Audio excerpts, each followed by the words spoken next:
മക്കളെ, ഇതാണ് ഞാൻ വൃത്തിയാക്കാൻ പോകുന്നത്. എന്നെ കൊണ്ട് കൂട്ടിയാൽ കൊടുവോ എന്നൊന്നും അറിയില്ല, എങ്കിലും ഒരു നോക്കാം.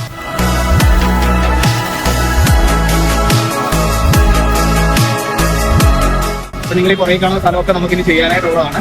അപ്പൊ ഇത് നമ്മളിനി കംപ്ലീറ്റ് ചെയ്യണം. പക്ഷെ ഞാൻ മടുത്തു, എങ്കിലും ചെയ്യണം, ചെയ്തിരിക്കും.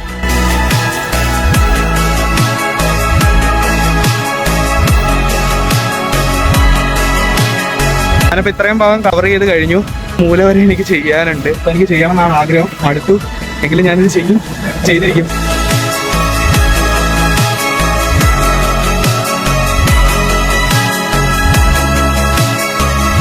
മുഴുവൻ വൃത്തിയാക്കി കഴിഞ്ഞപ്പോൾ രാത്രി ഈ സമയം കഴിഞ്ഞു. ഇതിന്റെ റിസൾട്ട് എന്തായി എന്ന് പിറ്റേന്ന് ഷൂട്ട് ചെയ്യാമെന്നുള്ള ധാരണയിൽ ഞാൻ അവിടുന്ന് മടങ്ങി.